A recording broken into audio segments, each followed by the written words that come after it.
stand.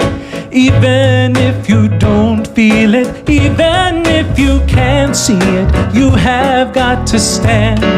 Sometimes you might stumble, tumble down the mountain, your dreams, but you must just get on up and stand, stand and say, God is enough, God is enough for me, God is enough for me. God is enough, God is enough for me, God is enough for me. You have got to stand when you're feeling hopeless and vision has been tossed up upon a stormy sea.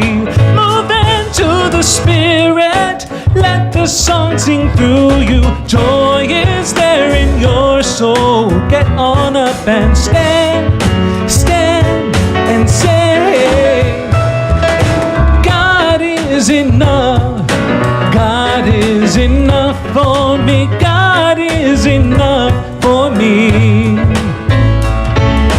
God is enough, God is enough for me, God is enough for me. I found a note in a bottle floating on the sea of life, with a message in it saying it could end all my strife.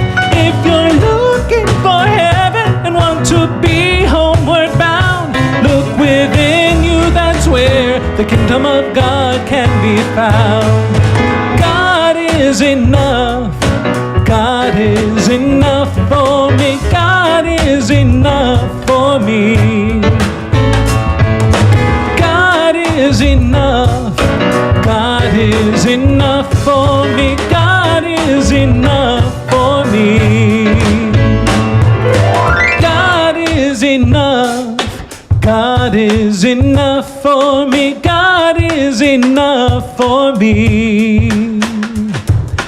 God is enough, God is enough for me, God is enough for me.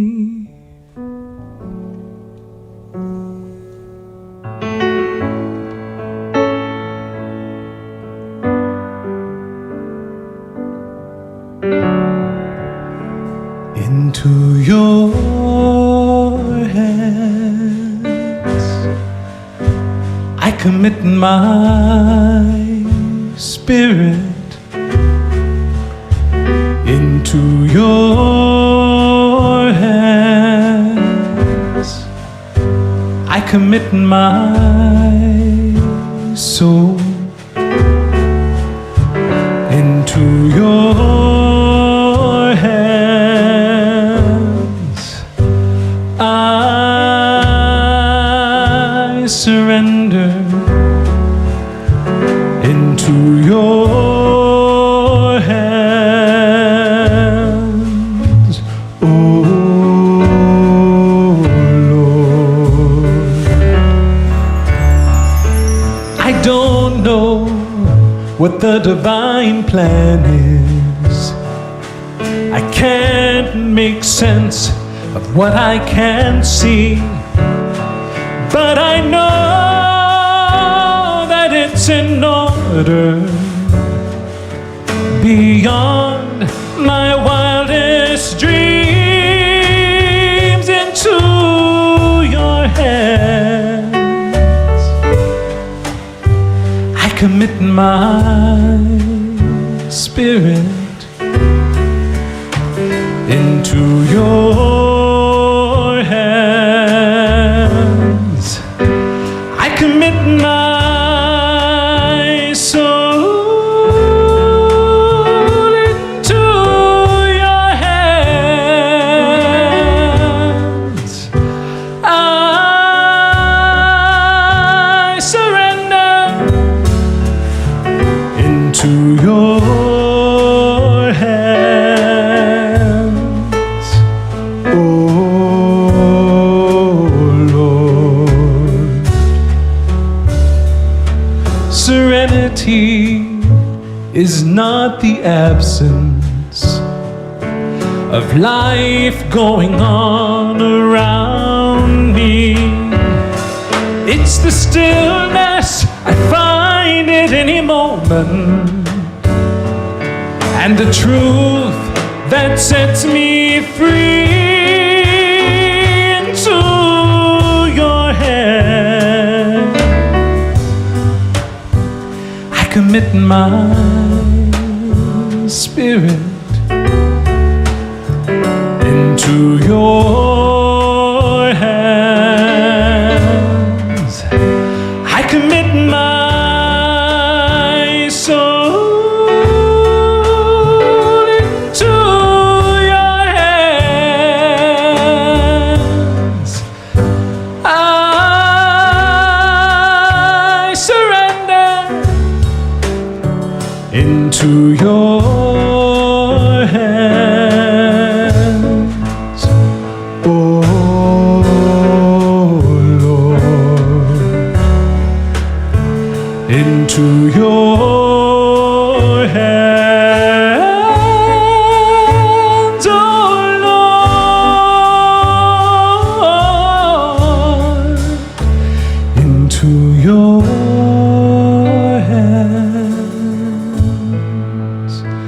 oh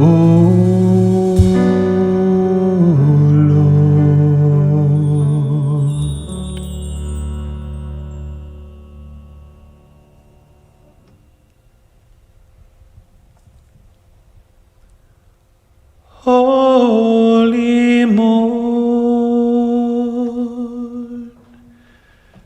rise in the desert, follow the sun, follow me down. Holy morn, rise with the eagle. I will be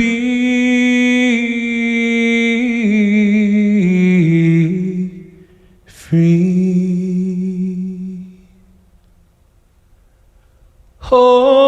Holy morn, rise in the desert, follow the sun, follow me down. Holy morn, rise with the eagle. I will be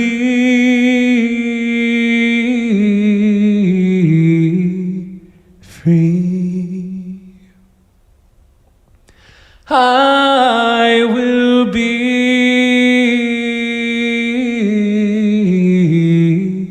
free. I will be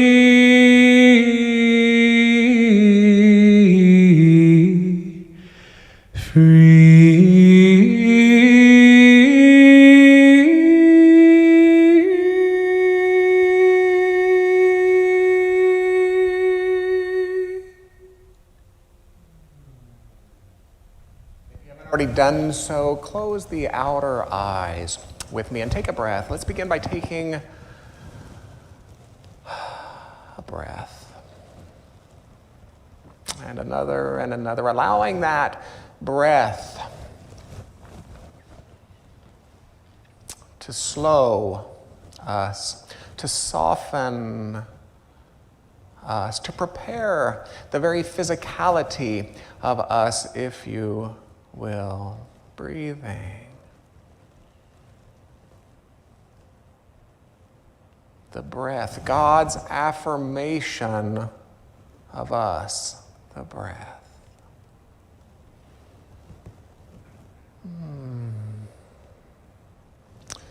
There is one isness, there is one beingness, there is one life behind all expressed life. And because we gather in buildings such as this, on mornings such as this, we choose to call that isness, we choose to call that beingness, we choose to call that life God.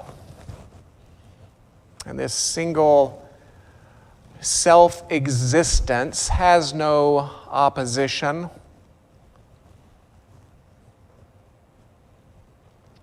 So as we look to our right, in a sense, we behold God. As we look to our left, in a sense, we behold God. Whether we look up or look down, in a sense, we behold God.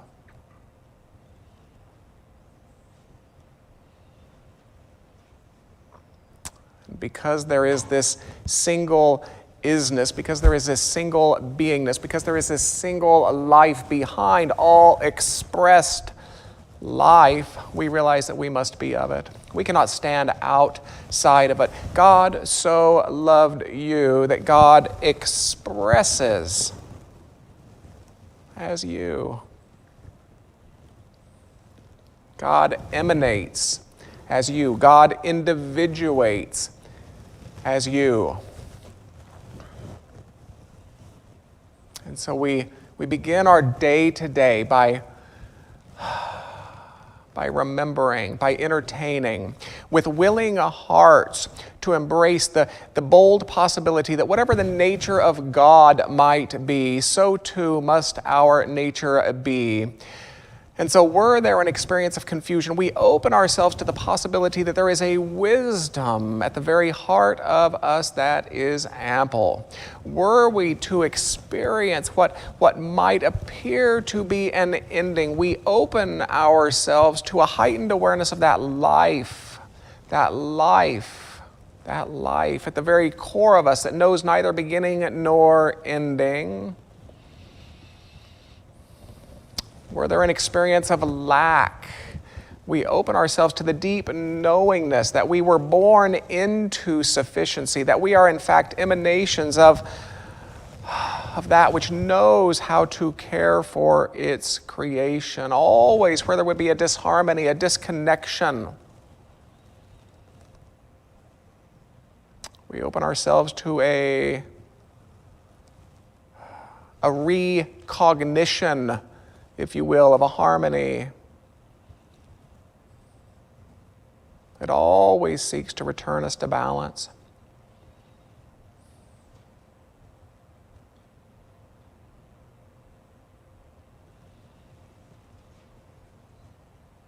Said in a different way, we begin our time together by remembering God.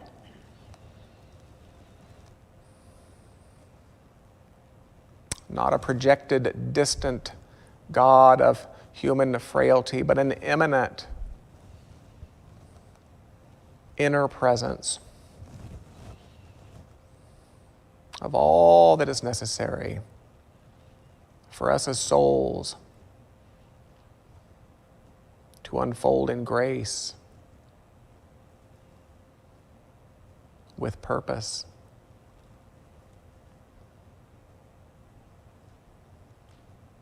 in love.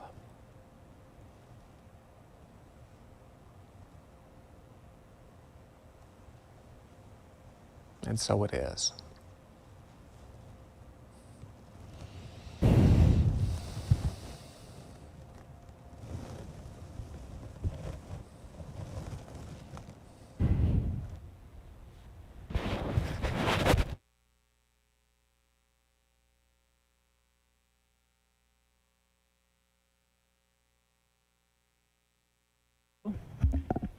If someone had told me I would have to learn how to master the art of taking off a mask and leaving the microphone intact, I would have said, ha!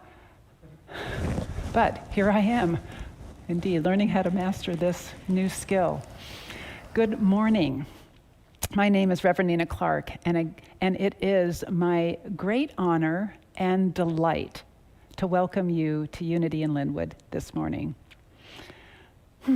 For those of you with children, please know that Youth and Family Ministries are meeting as we meet, and those gatherings are also available to you.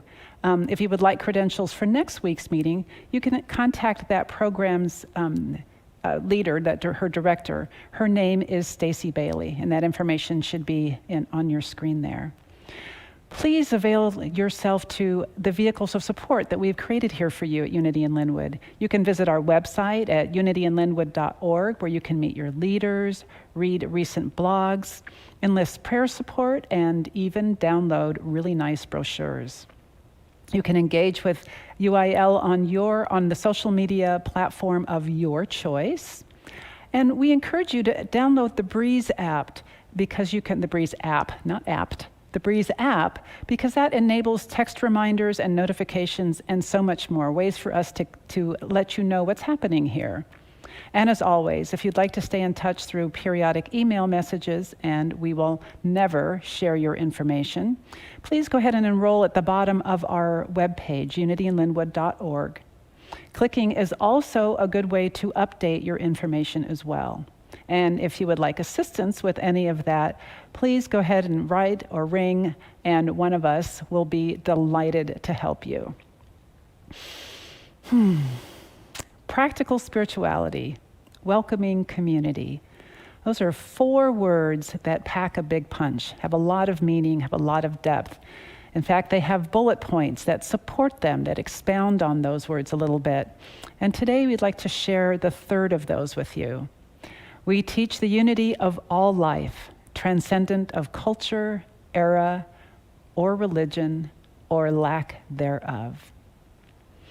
And if you would like prayer, this week's prayer chaplain is Colleen White.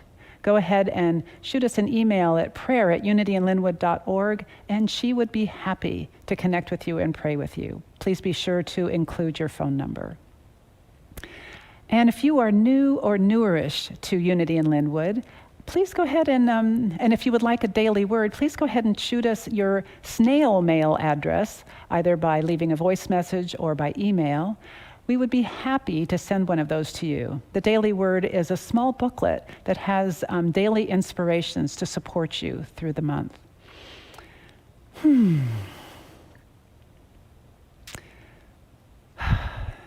We'll start this morning with our invocation.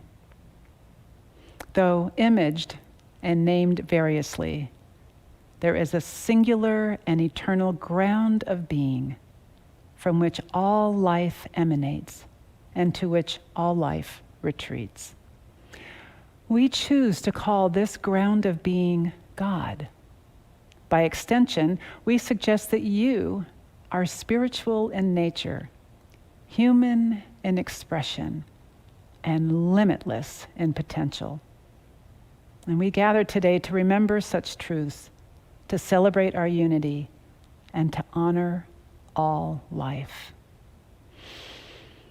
I have to tell you, I am feeling so inspired right now. Actually, re-inspired, because I seem to have been falling in and out of feeling inspired of late. But the universe has this way of not letting me feel uninspired for too long. And one way that the universe loves to re-inspire me can be to dump a whole bunch of stuff in my lap at the same time and say, here, it's all connected. Weave them together. So bear with me. I'm going to attempt to weave these threads that were given to me all together, and I'll try to be as graceful and as clear as possible while doing so. Thread 1. The who that re-inspired me is a woman named Polly Murray. Have you ever heard of her? Me either. And it turns out that a lot of people have never heard of this amazing Black woman who was a civil rights activist, a pioneering feminist, a labor organizer, a lawyer, the first woman Episcopal priest, and a talented author.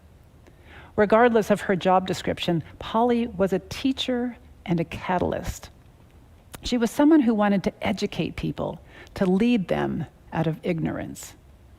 Born in 1910, Polly was a leader in the fight against racism and sexism. She was a founding member of the Congress for Racial Equality and the National Organization for Women, and she laid the intellectual foundations for both the civil rights and feminist movements. And the list goes on. She was a woman who wouldn't take no for an answer. Barely 5 feet tall, her motto was, "Don't get angry, get smart." For every no she received, she found a courageous and creative way around, under, or through it. She was educated at Hunter College, Howard University, University of Berkeley at California, and she became the first Black woman to earn a doctorate from Yale Law School. As a legal scholar, she wrote States' Laws on Race and Color in 1951, which Justice Thurgood Marshall referred to as the Bible for civil rights lawyers. And Murray's final law school paper, written while she was still a student at Howard University, argued that segregation violated the 13th and 14th Amendments of the United States Constitution. This paper was the basis for Marshall's winning argument before the U.S. Supreme Court in the pivotal 1954 Brown decision. Then attorney Ruth Bader Ginsburg named Polly as a co-author in Ginsburg's brief for her landmark Reed versus Reed victory at the Supreme Court that gave women more control over estates. Again and again, it comes to light that Polly's thinking was decades ahead of her time. More recently, Polly's legal writings are having an impact on the huge LGBTQ case, the workplace discrimination case that has been before the Supreme Court in the past couple of years. ACLU attorney Chase Strangio, who worked on this case, made the point that he based some of his thinking on Polly's work. And Polly was also California's first Black deputy attorney general, and in her 60s became the Episcopal Church's first Black female priest. And Murray did all of this, and so much more, while struggling with issues of identity. Her whole life, she described herself as a male in a female's body. She ultimately used her private feelings of being in between to publicly contend that identities are not fixed, an idea that has powered campaigns for equal rights in the United States for the last 50 years. Murray died in 1985 and has since been named a saint by the Episcopal Church. And Yale University named a new residential college for her. And her childhood home in North Carolina was named a national treasure. Oprah Winfrey said, "Bravery shows up in everyday life when people have the courage to live their truth, their vision, and their dreams." I think Polly is surely representative of this. And hardly anyone knows anything about her. I was fortunate enough to catch a documentary about her at the Sundance Film Festival, thanks to John Brooks, Unity in Lynnwood's board president, and Kathy, my wife, who passed the message along. Otherwise, I might have missed this opportunity to learn about and be inspired by this amazing woman. And I encourage you to go learn more about her and be more inspired by her. She's a powerful figure of our American history, a woman who I hope will make her way onto the main stage. Thread 2. When Dr. Richard asked me if I'd like to speak this week, I, of course, jumped at the opportunity, but then had a moment of stalling out. What would I speak about? Every time I asked myself that question, my thoughts kept returning to the last 5 weeks. At first, I thought it was because I absolutely love it when Dr. Richard does Back to Basics, because that's where I live. But I finally realized that the universe was giving me an elbow in the ribs, and so I took the hint. And what kept coming to me was putting it all together. Dr. Richard did such a rich and powerful and intriguing job of unpacking each of the 5 tenets that I guess I wasn't really done. I wanted more. I wanted to splash around in them some more. So I hope you'll indulge me. allow me to bring forward again the 5 tenets of unity that Dr. Richard spoke to over the last 5 weeks. The first was, there is only God. There is only one infinite something. There is only one ground of all being, or God is. The second tenet tells us that being that there is only God, only one infinite something, only one ground of all being, then we must be of it, for there is nothing else for us to be of. Or, I am. The third, as Dr. Richard teaches it, is I become, or I express. And this one came with the question, how can I become a clearer channel for that which knows how to support and sustain me today? Or, as Rumi puts it, we are one. Everything in the universe is within you. Everything that you want, you already are. Tenet 4 is, I pray. And that came with the message being that if you individually want a better life, take the time to cultivate a better you. And Tenet 5 says, if you want any of this to make a difference in your life, then get to work. Make it real in your life. And here's what came to light for me. When we bring tenets 1, 2, and 3 to life, we are doing tenet 4. And by doing tenet 4, we are doing tenet 5. It's all there in a lovely nutshell. Well, maybe I should be more explicit. When we practice knowing that there is only one life, one power, one presence, one ground of all being, and thus we must be of it, for there is nothing else for us to be of, and we become or express this knowing, we are praying. Joel Goldsmith tells us that prayer is practicing the presence of God.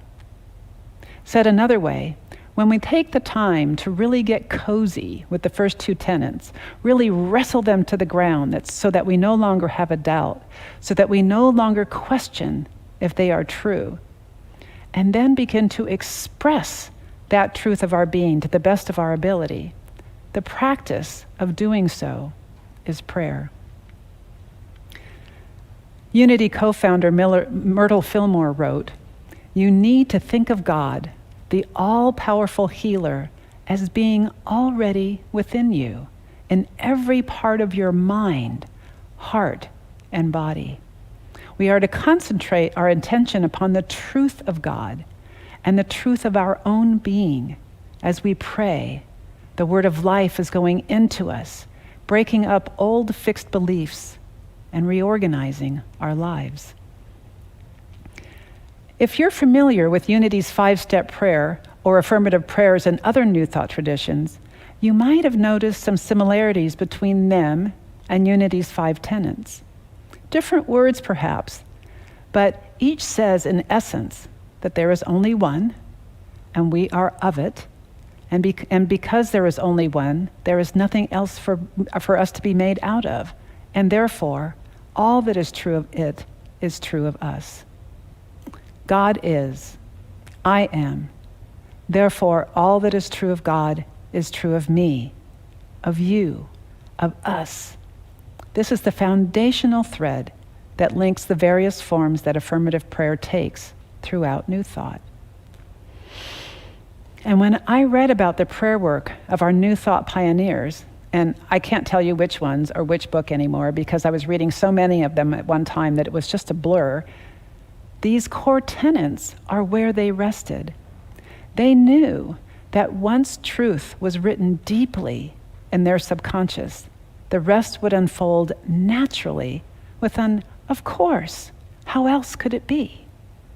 I read one story where for several hours, they sat in prayer for an individual, just silently affirming and reaffirming that there was just one life, one power, one presence, infinite and eternal, and therefore all concerned were of it. And thus all that was true of it was true of all of them. And when that truth took root, the prayer was manifest. The poet Saint-Saëns says it this way in a line from his poem called Trust in the Heart. The one is none other than the all, and the all none other than the one. Take your stand on this. Take your stand on this, and the rest will follow of its own accord. I started out today talking about an amazing woman named Pauli Murray, and you may have wondered why I spent so much time speaking about her life. For me, when I learned about Pauli's life, I thought to myself, here is a woman who exemplifies living from her source. She refused to listen to any of the voices that would sway her from her path. She lived on purpose. She constantly worked to become a clearer channel for that which was within her to be expressed fully, authentically, courageously. She prayed, and she put it all into action in her life. And when I look at her personhood, who she was and what she accomplished and how she approached life, I know that these tenets were alive in her on some deep level, and they manifested as a woman who listened to and acted on with courage and determination and bravery, the still, small voice within her. And the third thread was a quote that fell into my lap this week, along with Pauli Murray. It's described as an interpretive translation of Talmudic texts, and it reads as follows: "Do not be daunted by the enormity of the world's grief. Do justly now. Love mercy now. Walk humbly now. You are not obligated to complete the work, but neither are you free to abandon it." From what I learned about Pauli, this could have been on the back of her business card. She knew she was making history, and she knew that no one else knew it yet. And so she kept everything, every letter, every poem, every essay, everything that would document what she had done, so that it would be helpful to the future that she was so far ahead of. You know, she too refused to give up her seat on a segregated bus 15 years before Rosa Parks did the same. She knew that her work would not be completed by her, or the work would not be completed by her, but she knew that she was also not free to abandon it. For me, this quote also speaks to me through the 5 tenets of unity. It's so easy to be distracted by the grief of the world around us. But like Pauli, we can choose to be lights instead by doing justly now, by loving mercy now, and by walking humbly now. We are not obligated to complete the work, but we are also not free to abandon it. Finally, Pauli Murray's life reminds me that living from our God self doesn't mean that challenges won't happen. Lord knows she bumped into many, many challenges, but that we will meet them differently if we meet them from this authentic knowing of ourselves. So I guess more than an attempt to expound further on the beautiful job that Dr. Richard did in unpacking Unity's 5 tenets, I think what Pauli really inspired me to do was just add another layer of encouragement. Use them, wrestle with them, argue with yourself about them, interact with them, get them down into the marrow of your being. Plant them, water them, breathe life into them. You are worth the effort. Let's do our part by bringing these tenets to bear in our own lives with persistence and courage and a willingness to be fully authentic. Let's challenge the no's we encounter, both without and within, and question what we think we believe and make space for higher truths to blossom within our souls, and then express these truths according to our own inner purpose. Let's support each other in bringing these tenets to life in our lives. Let's know and repeat and affirm to ourselves and each other the truth of who we are. Let's strive to become clearer channels for the divine to express through and as us. Let's take the time to cultivate a better us. Reverend Michael Beckwith said, "Soulful success is becoming more of ourselves year after year. It's catching the vision that's planted within us and allowing that vision to be the impetus for greater and greater versions of ourselves that reflect and reveal the infinite nature of our being."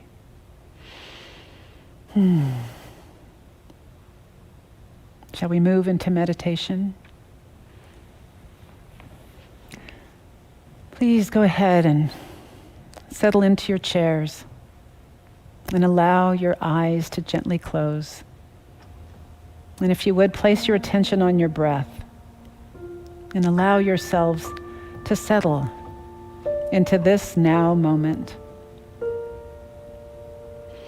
When all is said and done, after all of our attempts to grasp at words, to get our infinite heads around infinite ideas, after our attempts to explain the unexplainable, really getting that God is infinite and knowing our oneness comes down to a felt experience.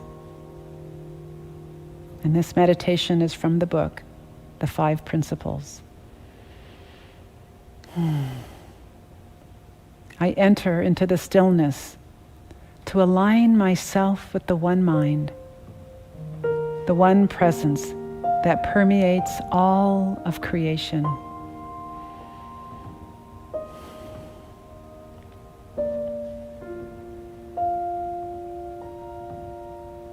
I feel myself as a part of this creation, connected to all of nature.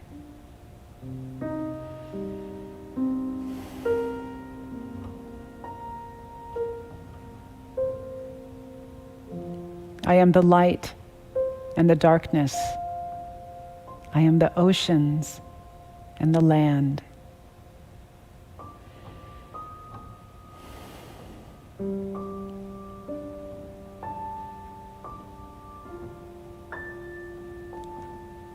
I am the rocks and the trees, the fish and the birds, the beasts of the earth, and I am one with every human being on the planet.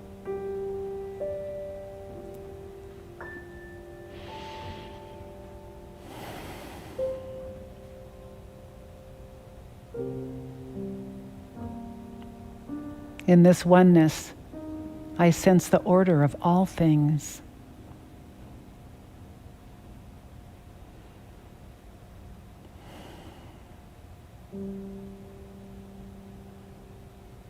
I feel the divine love that moves in me and in every molecule of the cosmos.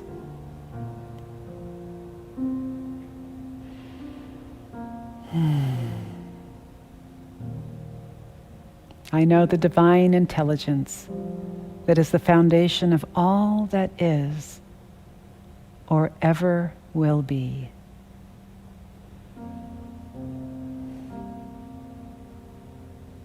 I am one with all, and so it is.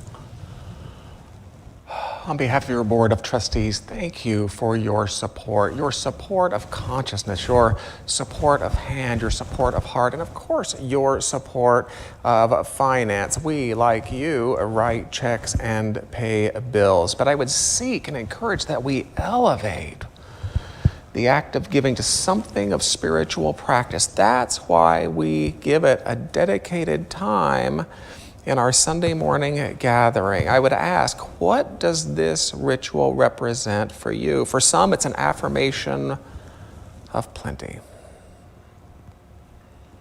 I text to give, I write a check, I drop something in the mail as an affirmation that I live in sufficiency. For others, it's an act of generosity. It is an act that deeply knows that there is a cycle to giving and receiving in this universe of ours. So we are practicing generosity within the context of an ongoing cycle, a spiritual principle. For others, it's an act of great love. It's an act of great love, perhaps for each other, maybe for an organization. Perhaps for others, this is a vote. You know, with every action, and certainly with every dollar spent, we are voting. We are voting for the quality of world in which we desire to live. So maybe for you, this ritual represents a vote for the inherent goodness of humanity, for the inherent value of life. So whatever it represents to you, again, close the outer eyes and allow it to represent that for a moment. Whether you will text to give or write a check or send something through the mail, just cultivate that sense of meaning. Allow it to be something well beyond rote ritual.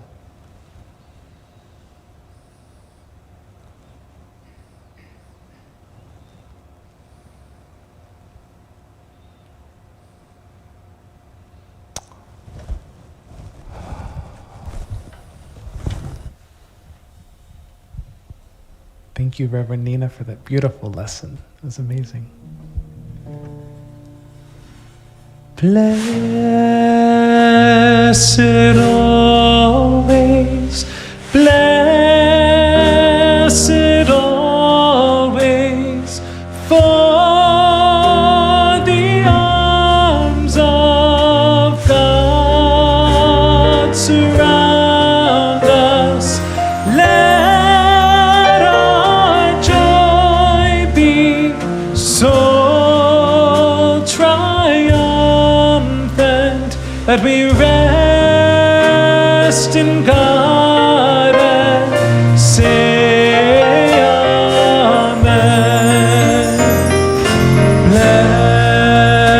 Blessed always, blessed always, for the arms of God surround us.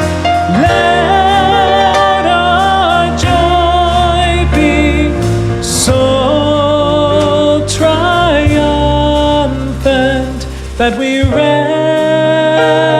in God and say Amen.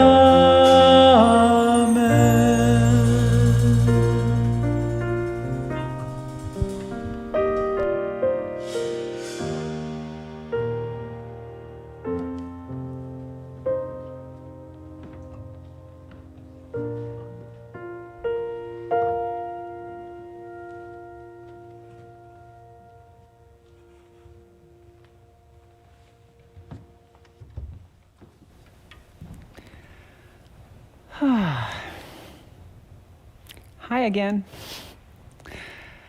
Oh, if you would, please register for all events by either clicking on the link provided in your social media chat window or by visiting our website. Please write Unity, or you can write that, but try writing small groups at unityinlynnwood.org for details about any of our upcoming small group meetings. We have 3 groups meeting currently online, virtually. UIL Connects is the first, which meets on the 2nd and 4th Thursdays at 7 p.m. The group Students of Myrtle Study Group meets the last Tuesdays at 7 p.m. And our third group, Search for God Study Group, meets every Monday at 7 p.m. Again, go ahead and email small groups at Unity in Lynnwood for more information or to get connected to those groups. Please join us on Wednesdays at 7 p.m. for our new Wednesday evening service called Interlude. That meets every Wednesday at 7 p.m. And if you haven't given yourself the nourishing spiritual treat of Rabbi Ted Falcon, please join him on February 20th at 11 a.m. He's what did they say? He's something not to miss.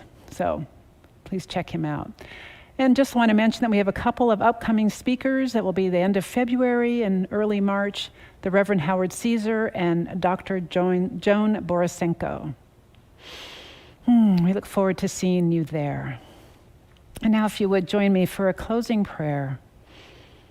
Go ahead and allow your eyes to close gently one more time, and knowing that we don't close our eyes necessarily because it's any different on the inside than on the outside. It is all one. But we close our eyes to remind ourselves of the truth of our being. We close our eyes to the distractions that would speak to us of separation, to that part of us that still believes or is tempted to believe in separation. We close our eyes to re-enter that space within that is also without, that is everywhere, to remind ourselves of the truth of who we are, to remind ourselves of our oneness, to remind ourselves of our universality, to remind ourselves that we are one with that one life, with that one power, with that one presence, and that we cannot be separate from it.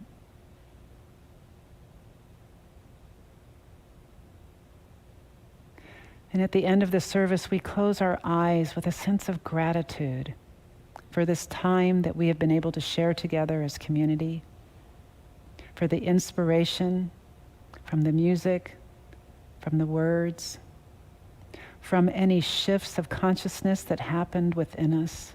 We are grateful for all of that. And from this place of gratitude, let us bless this time together and carry that blessing forward into our week ahead. And so it is. Amen. May the long time sun shine upon you.